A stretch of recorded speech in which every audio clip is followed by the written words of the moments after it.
Right now, there are washing machines built in 1965 that are still running, 60 years old. No control board, no technician. Just the original machine, still spinning, still cleaning, maintained, with parts you can buy for the price of a pizza. The average washing machine sold today will be in a landfill within 11 years. That's not because the technology got harder. It's because the business model got smarter. You are paying an engineered subscription. Every decade, on a schedule someone else designed, you spend $800, $900, $1,000 replacing a machine that could have lasted 40 years. Over a lifetime of doing laundry, that's over $3,000 for a technology that was essentially perfected before your parents were born. The reason you have never heard it described that way is not an accident. In this video, we are going to show you exactly when manufacturers decided your appliance should fail on schedule, what happened to the one company that refused to play along, and why the information that could save you $3,000 is something the industry has never had any interest in advertising. It starts in 1908 in a factory in Chicago, when the first electric washing machine was built to last. The first electric washing machine was built in 1908 in Chicago. The Hurley Machine Company called it Thor. It had a drum, an electric motor, and a mechanical drive mechanism. It was loud, it was heavy, and it worked.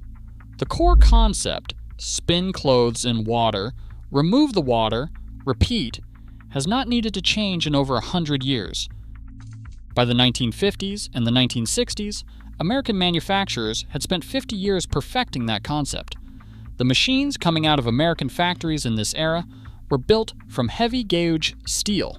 The timers were mechanical, gears and cams, the same class of technology that ran factory equipment reliably for decades. There were no circuit boards, no firmware, no software updates. When something wore out, whether a belt, a pump, or a seal, you went to the hardware store, bought the part for a few dollars, and fixed it yourself, or called a technician who charged for an hour of labor and a handful of components. The Maytag Corporation understood what this was worth. On January 2nd, 1967, they launched what would become one of the most recognized advertising campaigns in American television history, the Lonely Maytag Repairman. A serviceman sat by a silent phone with nothing to do because Maytag appliances simply did not break. The campaign ran for 40 years. It was not fiction. It was a warranty backed by engineering. In 1967, Maytag built its entire brand identity around the fact that you would never need a repair. Today, the average washing machine does not reach its 11th birthday. A repair in the 1960s cost the price of parts plus an hour of labor. Today, a single control board replacement often costs more than a budget machine is worth. So what changed? The answer begins with a real estate broker named Bernard London, who published a pamphlet in 1932 with an idea that would eventually reshape every appliance in your home. Here is the engineering difference between a 1965 washing machine and the one sitting in your laundry room right now. The 1965 machine had a mechanical timer. It had a physical dial with gears and cams inside, the same class of technology used in clocks and factory control systems for generations. When it wore out, any competent appliance technician could rebuild or replace it, and the cost was a few dollars in parts. Your modern machine has an electronic control board. It is a printed circuit with surface-mounted components, proprietary firmware, and connectors specific to that model and production year. When it fails, and it will fail, typically within 7 to 10 years, a replacement board costs between $150 and $400. There is also a significant chance the manufacturer has already discontinued it. The mechanical agitator that cleaned clothes in 1965 was a simple helical drive mechanism powered by a gearbox with 2 or 3 moving parts. It could be disassembled with a standard screwdriver.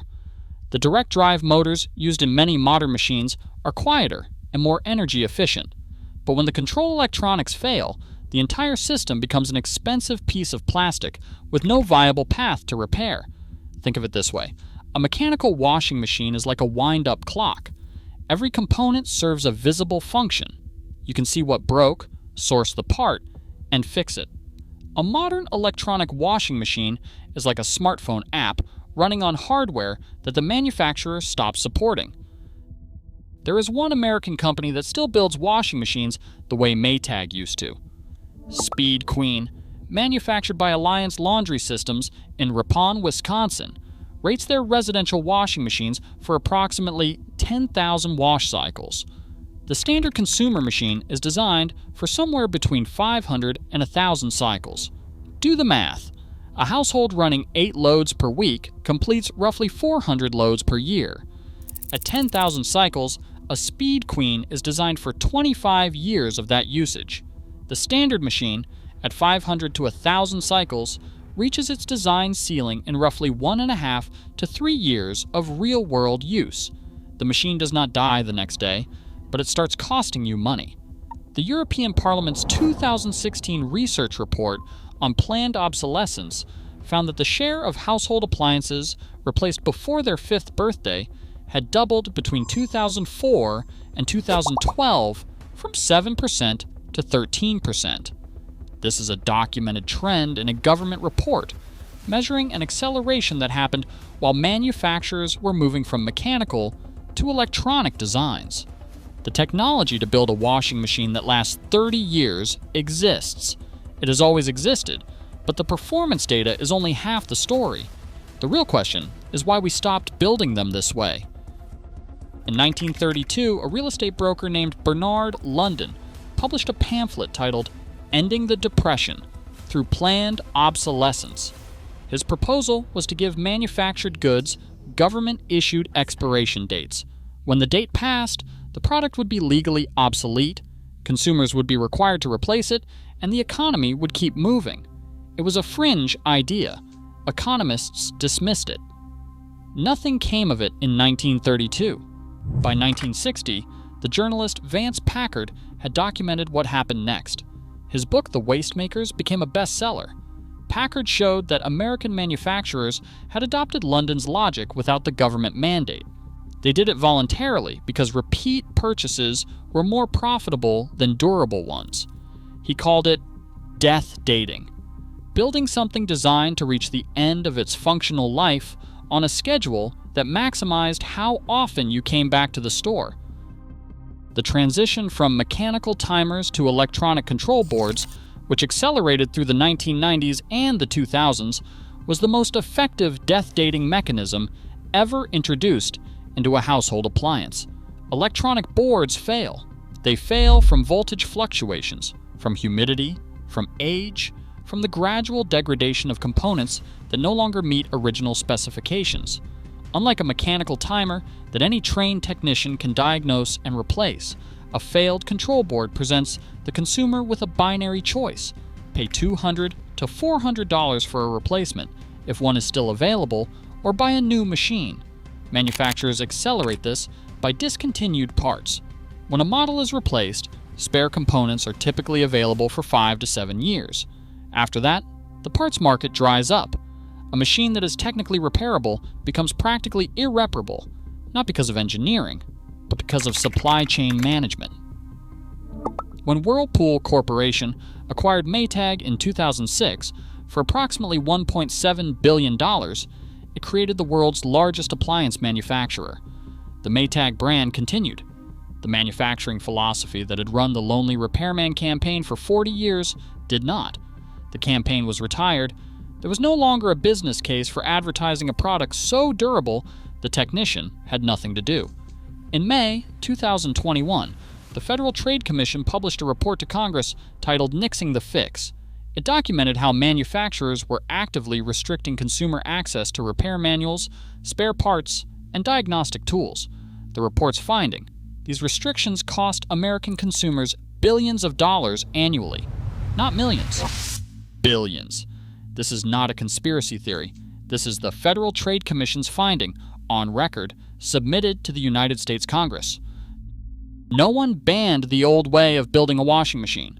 No regulation required the mechanical timer to become a circuit board. The market made durability unprofitable, and there was nothing in place to stop it. There is no supply chain behind a washing machine that lasts 30 years. No service call, no parts markup, no replacement sale. That is not a flaw in the system. That is the system working exactly as designed. But here is where it gets interesting. And in Europe, some governments decided enough was enough.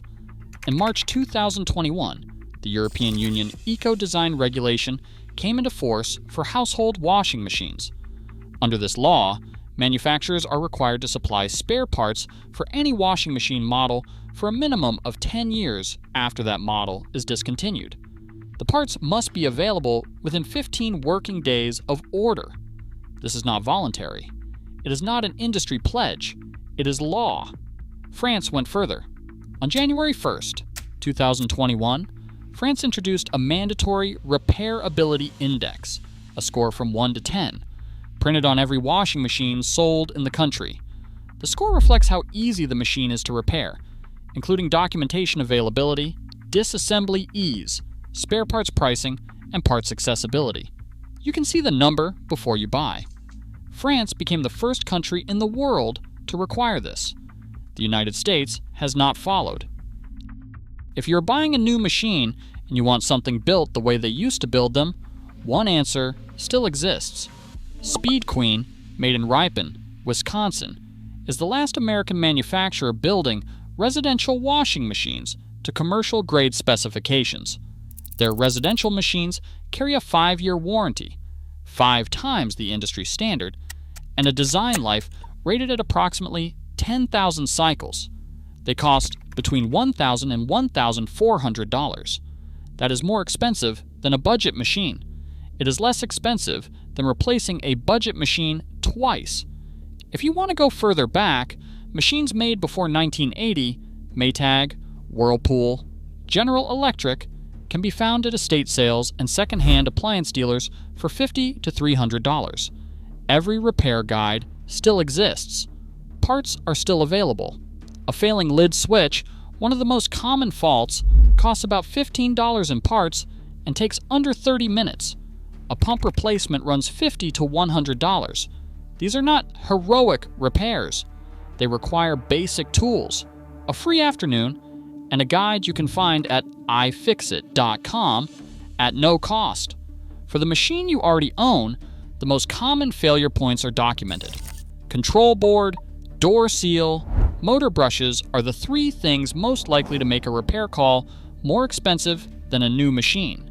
Replacing them proactively, before failure, can add years to a machine's service life. This will not give you the durability of a Speed Queen, but it will convert your biggest appliance vulnerability into something you can manage for under $100. The information is there. The industry would prefer you did not know where to find it. You do not have to spend $3,000 on washing machines over the next 40 years. That number is not inevitable. It is manufactured in the same way the failure point in your current machine was manufactured.